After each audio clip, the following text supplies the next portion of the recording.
Hi friends, ఈరోజు మనం ఈ వీడియోలో వెబ్ 3.0 అంటే ఏంటో వివరంగా చూద్దాం. వెబ్ 3.0 అంటే ఇంటర్నెట్ యొక్క నెక్స్ట్ జనరేషన్.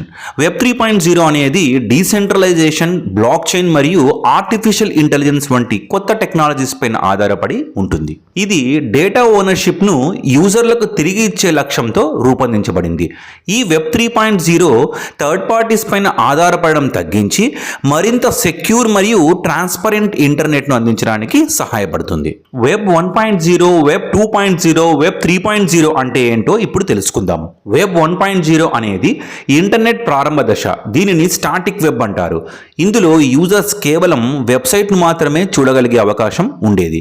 ఈ దశలో కంటెంట్ పూర్తిగా స్థిరంగా అంటే స్టాటిక్గా ఉండేది. ఉదాహరణగా ఒక సాధారణ న్యూస్ వెబ్సైట్ను తీసుకోవచ్చు. వెబ్ 2.0నే డైనమిక్ అండ్ సోషల్ వెబ్ అని అంటారు. వెబ్ 2.0 అనేది యూజర్లకు కంటెంట్ సృష్టించడానికి మరియు షేర్ చేయడానికి ప్రోత్సహించింది. ఈ దశలో సోషల్ మీడియా, బ్లాగింగ్ ప్లాట్ఫామ్ లాంటి ఫీచర్లు అందుబాటులోనికి వచ్చాయి. ఉదాహరణకు ఫేస్బుక్, యూట్యూబ్, ట్విట్టర్ వంటి ప్లాట్ఫామ్స్గా చెప్పవచ్చు. వెబ్ 3.0నే డీసెంట్రలైజ్డ్ వెబ్ అని అంటారు.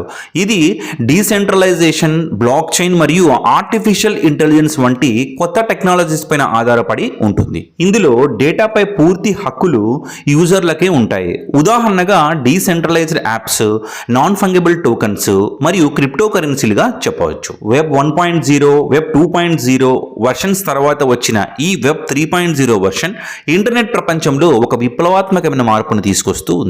ఇప్పుడు వెబ్ 3.0 యొక్క ముఖ్య లక్షణాలను గురించి చూద్దాం. వెబ్ 2.0లో ఎక్కువగా డేటా అనేది సెంట్రలైజ్డ్ సర్వర్లో నిల్వ ఉంటుంది. కానీ వెబ్ 3.0లో డేటా అనేది బ్లాక్ చైన్ల ద్వారా విస్తరించి ఉంటుంది. అంటే సెంట్రలైజ్డ్ కంట్రోల్ అనేది ఉండదు. ఇందులో డేటా సెక్యూర్గా మరియు మార్పు చేయలేనివిగా ఉంటుంది. ఇది పబ్లిక్ లెడ్జర్లా పనిచేస్తుంది. ఇందులో యూజర్స్ తమ డేటాకి పూర్తి ఓనర్షిప్ కలిగి ఉంటారు.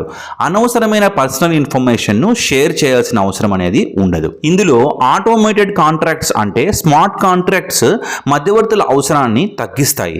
ఇవి బ్లాక్ చైన్ టెక్నాలజీ ద్వారా కండిషన్స్ పూర్తి కావడంతోనే ఆటోమేటిక్గా అమలవుతాయి. ఇది యూజర్ల బిహేవియర్ను అర్థం చేసుకొని వారికి కావలసిన కంటెంట్ను ఇస్తుంది. నాన్ ఫంగబుల్ టోకన్స్ వెబ్ 3.0లో ప్రత్యేక ఫీచర్గా నిలుస్తాయి.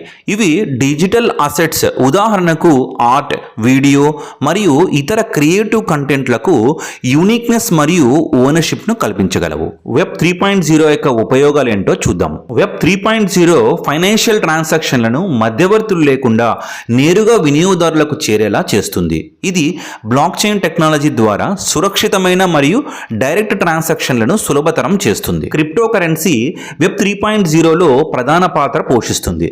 బ్లాక్ చైన్ ఆధారిత వాల్యూ ట్రాన్స్ఫర్స్ ఇందులో సులభంగా సాధ్యమవుతాయి. థర్డ్ పార్టీస్ లేకుండా నడిచే అప్లికేషన్స్, డీసెంట్రలైజ్డ్ అప్లికేషన్స్ వెబ్ 3.0లో అభివృద్ధి చెందుతున్నాయి. మెటావర్స్ అనేది వెబ్ 3.0లో అత్యంత ముఖ్యమైన భాగం.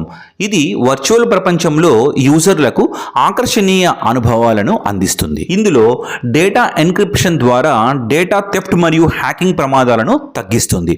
వెబ్ 3.0 డీసెంట్రలైజ్డ్ లెర్నింగ్ ప్లాట్ఫామ్ ద్వారా ఎడ్యుకేషన్ను సులభంగా యాక్సెస్ చేయవచ్చు. దీని ద్వారా బ్రాండ్స్ నేరుగా కస్టమర్లకు చేరుకునే కొత్త మార్గాలు సృష్టించవచ్చు. వెబ్ 3.0 ద్వారా గేమింగ్ ప్లేయర్లకు క్రిప్టో కరెన్సీ మరియు NFTs ఉపయోగించి రివార్డ్ పొందే అవకాశం ఉంటుంది. వెబ్ 3.0 అనేది ఇంకా అభివృద్ధి దశలో ఉంది.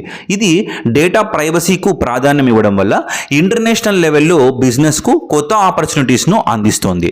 బ్లాక్ చైన్, NFT వంటి కొత్త టెక్నాలజీలు మరింతగా అభివృద్ధి చెందుతాయి. ఫైనల్గా చెప్పాలంటే వెబ్ 3.0 భవిష్యత్తులో ఇంటర్నెట్ను పూర్తిగా మార్చే పరిణామంగా మారబోతోంది. ఇది secure, transparent and user friendly అనుభవాన్ని అందించడమే కాకుండా డేటా మేనేజ్మెంట్లో విప్లవాత్మకమైన మార్పులను తీసుకొస్తుంది. మీకు నా వీడియో నచ్చినట్టయితే లైక్ చేయండి, షేర్ చేయండి, సబ్స్క్రైబ్ చేయండి. వీడియో ఎలా ఉంది అని కమెంట్ చేయడం మాత్రం మర్చిపోకండి. Thank you very much friends. Have a nice day.